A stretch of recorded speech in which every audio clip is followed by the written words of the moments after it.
हम इस वक्त मैनपुरी में हैं और मैनपुरी में एक बार फिर समाजवादी पार्टी की डिंपल यादव चुनाव लड़ रही हैं। मेहनत कर रहे हैं शिवपाल यादव। आज जसवंत नगर में भी थे, कई कई सभाएं हुई हैं। स्वागत है सर आपका।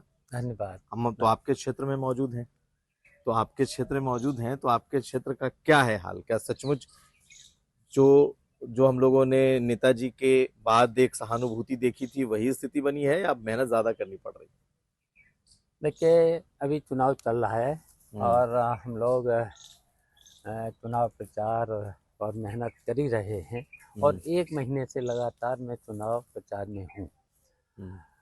बदायूं से यहाँ इटावा मैनपुरी से अभी फर्रुखाबाद के बाद कन्नौज में भी हमें प्रचार करना है। और देखिए, यहाँ की जो स्थिति है आपने आज देखा ही है। आज हमारा कार्यकर्ता और बूथ कमेटियों का सम्मेलन हुआ था, जसवंत नगर में हुआ, सैफई में हुआ है और कल है हमारा ताखा ब्लॉक में और बसिया ब्लॉक में।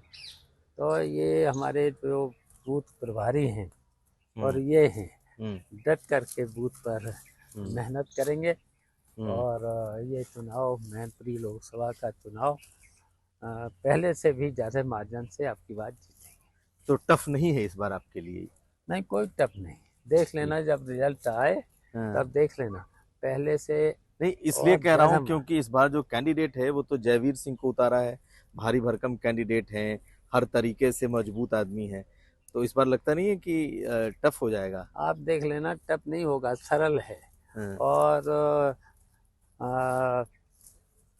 जीत बड़ी होगी। जनता का रुझान समाजवादी पार्टी के पक्ष में है। आपने देख लिया है कि पहले फेज का देख लिया है और पहले के बाद अब दूसरे के बाद तीसरा फेज में तो बहुत बढ़त मिलेगी। आप पहले फेज को आप कैसे देख रहे हैं? देखिए, वहाँ इंडिया गठबंधन भारी बहुमत से जीता है। 8 सीट है, उसमें 8 सीट में है, 8 सीट पर जीतने में है। सर, अब सीधा बदायूं का हम सवाल करते हैं। आपने बदायूं में बहुत पहले कह दिया था कि वहां से आदित्य चुनाव लड़ेंगे। आदित्य चुनाव लड़ रहे हैं, अब तो लड़ रहे, हम लोग प्रचार कर रहे हैं। आदित्य वहीं पर हैं, हम यहाँ आ गए हैं। अब समय मिलेगा यहाँ से फिर पहुँचेंगे, फिर आएंगे, सब जगह अब देखते हैं। तो पिछली जब हमारी आपसे बातचीत हुई थी वहां, तो आपने कहा था ये हमारी रणनीति है, इस रणनीति का हम खुलासा करेंगे। तो वो कौन सी रणनीति है? क्या पहले से ये पटकथा तैयार थी कि जैसे ही धर्मेंद्र यादव को वहां से हटाया जाएगा तो आपका नाम पहले आएगा, फिर कुछ दिन के बाद आदित्य का आएगा, या ये सब कुछ एक? नहीं, ये तो नहीं मुझे पता था।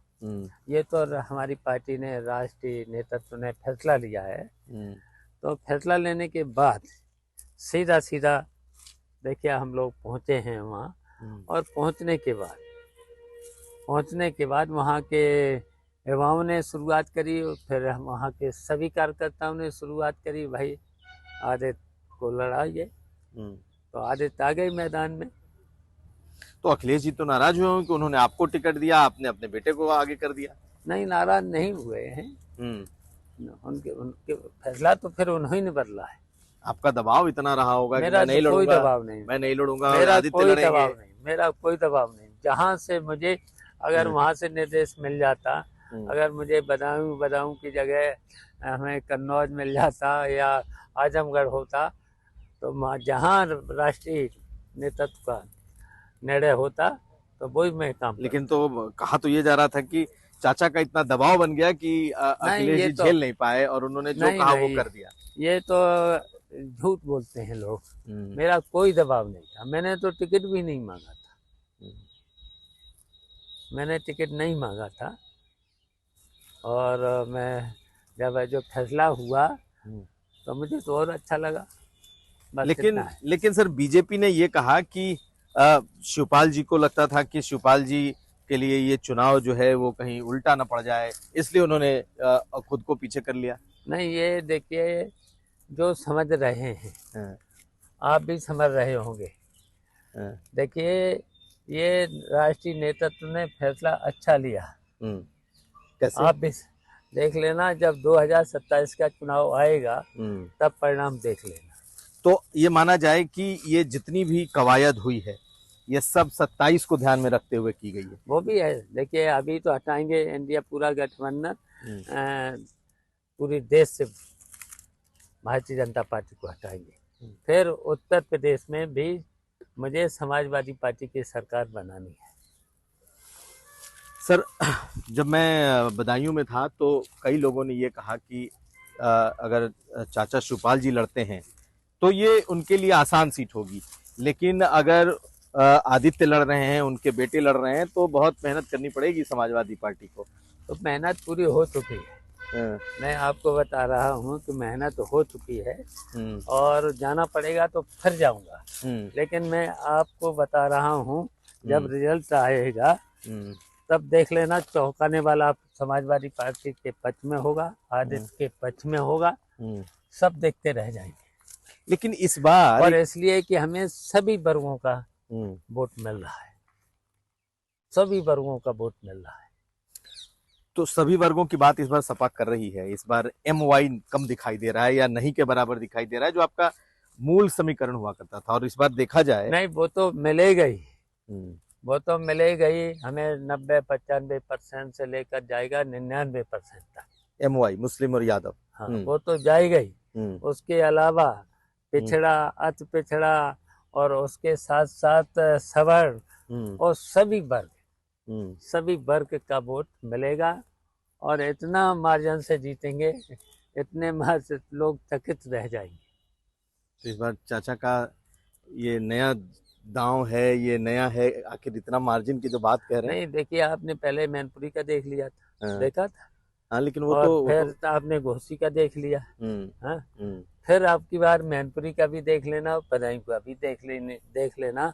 इतने मार्जिन से ये सब सीटें जीतेंगे। और इसलिए भी जीतेंगे कि देखिए भारतीय जनता पार्टी से पूरी जनता निराश हो चुकी है।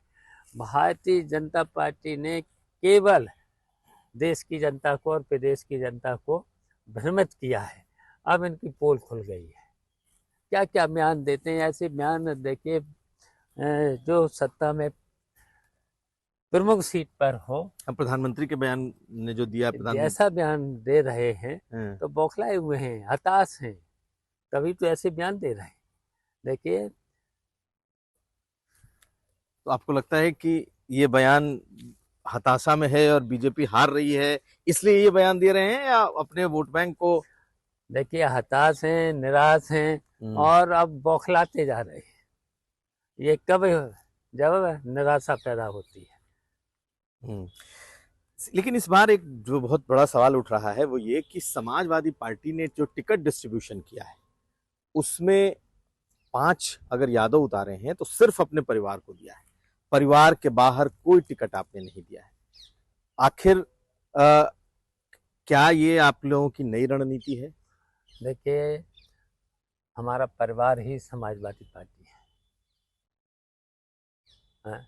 और देखिए हमारे परिवार से ही ये घबराए हुए हैं भारतीय जनता पार्टी के लोग। और देखिए परिवार हमेशा हमारा चुनाव लड़के ही आया है, जनता के बीच में है, जनता को हमारे परिवार पर भरोसा है, तो इसलिए ये लोग हताश हैं। लेकिन आप लोग पहले तो बहुत चुनाव लड़ाते थे, ढेरों यादव चेहरे लड़ते थे, मुस्लिम चेहरे लड़ते थे, इसीलिए मैं सवाल कर रहा था कि MY समीकरण इस बार आपने छोड़ दिया है और आप समावेशी राजनीति की तरफ बढ़े हैं, लेकिन जब आप टिकट दे रहे हैं तो नहीं। देखिए हमारा, देखिए हमारे नेतृत्व का फैसला है जीतने का है। और जनता किसको वोट करना चाह रही है, और जो राष्ट्रीय नेतृत्व को हमारी की रणनीति है, और देख लेना जैसे रणनीति से समाजवादी पार्टी भारतीय जनता पार्टी को हराई। लेकिन यही आरोप तो प्रधानमंत्री लगाते हैं, आरोप लगाने वाले वंशवाद और परिवारवाद अगर देखना हो तो सिर्फ जा करके देखें। देखिए परिवार ही से तो नहीं दिक्कत है, परिवार से ही तो ये निराश हैं बौखलाए हुए हैं, हताश हैं, तो निश्चित देखिए हमारा परिवार पर तो जनता को भरोसा ही है। हम लोग तो कहीं नॉमिनेट करके तो नहीं बैठाते, जनता के बीच में जाते हैं, जनता पर भरोसा करती है परिवार पर। अब आपकी दूसरी और तीसरी पीढ़ी दिखाई दे रही है। इस बार अगर देखें तो आपकी आपके बाद की जो पीढ़ियां हैं उन्होंने एक तरीके से जगह ले लिया है सियासत में भी और पार्टी में भी। देखिए अब पब्लिक के बीच में रहते हैं, पब्लिक के बीच में काम करते हैं, कोई ऐसा तो नहीं है कि हैं। अब देखिए वहाँ जा कर के आज उसको वहाँ की जनता पसंद करती है, वहाँ पर डिम्पल को मैनपुरी में पसंद करती है जनता और वोट करेगी। वहाँ देखिए अखिलेश और कोई भी परिवार, वहाँ धरवेंद्र में देखना, आजमगढ़ में, और ऐसे ही फिरोजाबाद में अक्षय, सब चुनाव में जीतेंगे और भारतीय जनता पार्टी को हराएंगे। तो ये सारा जो उलट पुलट कर दिया गया, धर्मेंद्र जी को बदायूं से आजमगढ़, आपको यहाँ से बदायूं, मतलब इसके पीछे कोई रणनीति है पार्टी की? अब देखिए पार्टी की रणनीति यही है कि भारतीय जनता पार्टी को हराएं, और ये जो हमारा जो परिवार है वो समाजवादी परिवार, और अब हमारा जो समाजवादी परिवार है निश्चित है भारतीय जनता पार्टी को हटाती। अच्छा, एक सवाल और आता है, वो ये कि अपर्णा यादव आपके परिवार से निकलकर चली गई बीजेपी में। उनसे लोगों ने पूछा कि भाई आप क्या लड़ेंगी मैनपुरी, तो उन्होंने कहा कि मैं परिवार के खिलाफ नहीं लड़ सकती। तो आपको लगता है कि फैमिली वैल्यूज बीजेपी में भी कोई गया है तो फैमिली के साथ ही है? नहीं, ये तो ठीक है, वो तो अच्छी बात है, अच्छी बात है। तो देखिए वो समझदारी की बात करी है, उसने समझदारी की बात करी है। वो जानते हैं कि अगर देखिए भारतीय जनता पार्टी वाले जानबूझ करके उसका इस्तेमाल करते हैं, ये सम्मान नहीं करते हैं भारतीय जनता पार्टी के। अच्छा, वहाँ देखिए वहाँ पर बदायूं में वो महिला थी एमपी संघमित्रा मौर्य, उसका देखिए अपमान किया। अब उसी तरह से उन्होंने कई जगह देखिए बदायूं में, यहाँ बदायूं क्या मैनपुरी में गुलशन देव साग, उसे देखिए बहुजन पार्टी से प्रत्याशी बनवाया और प्रत्याशी बना के उसकी टिकट काट दी। तो ये देखिए भारतीय जनता पार्टी महिलाओं का भी अपमान करते हैं, लोगों का भी अपमान करते हैं। ऐसे ही अपर्णा का भी कितने दिनों से भारतीय जनता पार्टी में, बताओ कहीं पर भी कुछ दिया। तो आपको लग रहा है कि बीजेपी में चली तो गई लेकिन उनको न टिकट न सीट, अपमान, बीजेपी में अपमान है। तो उनको लौट आना चाहिए। अब बिल्कुल कोई न कोई उनको भी निर्णय लेना चाहिए। मैंने निर्णय लिया था, डिम्पल का जब चुनाव था तो मैंने निर्णय लिया, और निर्णय में देखिए भारतीय जनता पार्टी हारी। तो उसी तरह से देखिए भारतीय जनता पार्टी को हम लोग फिर इस चुनाव में हराएंगे। लेकिन अगर अपर्णा को आप कह रहे हैं कि उनको आना चाहिए, अगर आ जाएंगी तो आपके यहाँ उनको सम्मानजनक जगह फिर मिल पाएगी, क्योंकि वो तो छोड़ के चली गई। बिल्कुल, हम लोग हमेशा जो भी हमारी पार्टी में, ये तो परिवार की बात है, अगर बाहर के लोग भी जब भी आते हैं तो उनको सम्मान देने का हम लोगों का सम्मान रखते हैं। एक और सवाल है सर, वो ये कि स्वामी प्रसाद मौर्य जब तक आपकी पार्टी में रहे उन्होंने खूब राम मंदिर, रामचरितमानस, तुलसीदास, सब पर उन्होंने, और आप ऐसे एक नेता रहे जो पार्टी में रहकर भी उनके बातों का कि आपने मुखालफत की कि वो गलत बोल रहे हैं। अब देखिए वो बहुत बड़े सीनियर नेता हैं, हम उनका सम्मान करते हैं, लेकिन जब भी वो बोले धर्म के बारे में, जब भी रामचरितमानस के बारे में, तब हमने हमेशा सलाह दी कि भाई ये धर्म और इन पर भगवान सबके हैं, भगवान राम सबके हैं, हमेशा मौजूद रहते हैं, सबके हृदय में हैं, हृदय में है। ये देखिए भारतीय जनता पार्टी इस तरीके के मुद्दे लाती है, ये तो देखिए साधु संतों का काम है, ऋषि मुनियों का काम है धर्म, और उस पर राजनीति में भगवान राम को नहीं लाना चाहिए। आपकी बात मानी नहीं उन्होंने, छोड़ के जाना पड़ा नहीं, उनको। भारतीय जनता पार्टी के कहाँ मान रहे हाँ, हैं, भारतीय जनता पार्टी के कहाँ मान रहे। ये तो ऋषि मुनियों का और ये साधु संतों का काम है, महात्माओं का काम है। अब एक और हम लोग तो हमेशा भगवान राम हमेशा हमारे हृदय में रहते हैं। यहाँ भी अभी हैं भगवान, भगवान तो हर जगह हैं। मैं सफाई घूम रहा था तो बड़े बड़े मंदिर, बजरंग बली की बड़ी सी मूर्ति तो दिखाई देती है आपके यहाँ। हाँ, तो वही तो बता रहे हैं, हमारे घर में भी मंदिर, हम लोग पूजा भी करते हैं, हाथ जोड़ते हैं, जहाँ मंदिर आने के होता है ना तो अब हाथ जोड़ लेते हैं, प्रणाम कर लेते हैं। सर अब एक बात बताइए, अब आखिरी सवाल आपसे कर रहा हूँ मैं, मुख्यमंत्री योगी आदित्यनाथ से आपके संबंध अब कैसे हैं? अरे वो तो देखिए प्रदेश के मुख्यमंत्री हैं, हम सबके मुख्यमंत्री हैं, तो जहाँ भी मिलते हैं सम्मान वो भी हमारा करते हैं, हम भी उनका करते हैं। पहले जितने फ्रीक्वेंट बातचीत आप लोगों की हो जाती थी, आप फोन उठाए मिलाए और महाराज जी उधर से फोन पे आ जाते थे, ऐसा आप भी कहते थे, अभी क्या बिल्कुल अब? देखिए अभी हमें कोई काम ही नहीं पड़ा, लेकिन अगर काम पड़ेगा तो पूरे हमारे भी मुख्यमंत्री हैं, पूरे प्रदेश की जनता के हैं।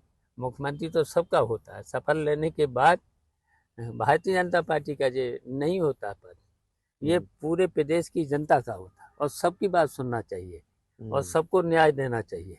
अगर इन पदों पर बैठे हैं शपथ लेकर के तो सबकी सुनना चाहिए। कभी आपने तारीफ की थी कि बहुत अच्छे मुख्यमंत्री हैं और लॉ एंड ऑर्डर उनके समय में कंट्रोल है, अभी भी आप अपने बात पर कायम है या लगता है कि नहीं देखिए अब स्थितियां लॉ एंड बदल गई हैं? ऑर्डर कंट्रोल करना चाहिए और सुधार लाने की ज़रूरत है, बहुत सुधार लाने की ज़रूरत है। जितने भी गलत रिपोर्टों में लोग और जनता के प्रतिनिधि भेजे जाते हैं, उन पे ऐसा नहीं होना चाहिए, न्याय देना चाहिए। मुख्यमंत्री हो चाहे मंत्री हो चाहे किसी पद पर हो चुना हुआ, उसे उस कुर्सी पर बैठ के न्याय देना चाहिए। सो नहीं हो आपको रहा है। लगता है कि चाहे अतीक अहमद का मामला हो या फिर आप देखें तो अंसारी परिवार का मामला हो, उसको आप क्या देखते हैं कि क्या? देखिए वो तो पुलिस संरक्षण में हत्याएं हुई हैं। अच्छा, जेल में जाने के बाद तो जिम्मेदारी प्रशासन की हो जाती है, पुलिस प्रशासन की हो जाती है। और फिर देखिए इतना में ज़रूर कहेंगे, भारतीय जनता पार्टी चाहे प्रदेश में हो चाहे देश में हो, हाँ ये सरकारें पूरी तरह से इकबाल खो चुकी हैं। इनमें जनप्रतिनिधियों का कोई सम्मान नहीं है। ये नौकरशाही के भरोसे पूरा देश चल रहा है, और यहाँ उत्तर प्रदेश भी चल रहा है। अच्छा, अब आखिरी सवाल जिस पर प्रधानमंत्री की टिप्पणी आई, उन्होंने कांग्रेस के मैनिफेस्टो पर को अपने निशाने पर लिया है और ये कहा है कि कांग्रेस का जो मैनिफेस्टो है ये लोगों की जो संपत्तियां हैं, संपत्ति को रीडिस्ट्रीब्यूशन पर उन्होंने बात कही है कि हम संपत्तियों को लोगों में बांट देंगे। आपको लगता है कि जो प्रधानमंत्री बातें कह रहे हैं उसमें कोई तथ्य है या फिर कांग्रेस का मैनिफेस्टो बिल्कुल सही है? देखिए उनका मैनिफेस्टो बिल्कुल सही है, और जो मैनिफेस्टो अगर कोई घोषणा करते हैं उसे सत्ता में आते हैं तो लागू होना चाहिए। भारतीय जनता पार्टी तो कुछ भी नहीं करा है इन 10 सालों में, 7 साल प्रदेश में कोई भी इनका घोषणा पत्र लागू नहीं हो पाया। वो तो ऐसे ऐसे लाए हैं कि इससे तो देश कमजोर हुआ है, देश आज संकट में है। रिजर्व बैंक ऑफ इंडिया खजाना पूरा खाली है, पूरा का पूरा खाली है। तो ऐसे तो देखिए देश में किसी न किसी दिन संकट आने वाला है। आज जो देश संकट में है इनकी गलत नीतियों की वजह से, तो इसको तो देश कमजोर ही होगा। सर अखिलेश जी से अब आपके कैसे संबंध है? चाचा भतीजा वाले वही पुराने देखिए संबंध है? चाचा भतीजे वाले अच्छे से अच्छे संबंध हैं, हम्म, जितने भी अच्छे संबंध हो सकते हैं हम्म। उतने अच्छे संबंध हैं। तो बात हर दिन हमेशा जब जरूरत होती हाँ, है जब आपसे जरूरत सलाह होती लेते है, हैं। जब जरूरत तो होती इतना है। जो टिकट बटा है इस बार टिकट डिस्ट्रीब्यूशन में आपकी कितनी चली? देखिए मैंने जो कहा वो हम्म, बात मान गए। हम्म, वैसे ज़्यादा तो हम आक्षेप नहीं करते हैं, हम्म, जहाँ ज़रूरत पड़ती है हम्म। तो ज़रूर उनसे बात कर लेते हैं, और वो पूरी बात मान पूरी लेते बात मान लेते हैं। हैं। बहुत शुक्रिया सर बात करने के लिए चलिए धन्यवाद। यूपी तक से। धन्यवाद। तो हमारे साथ थे शिवपाल सिंह यादव और इन्होंने खुलकर बहुत सारी बातें आज हमारे साथ की हैं।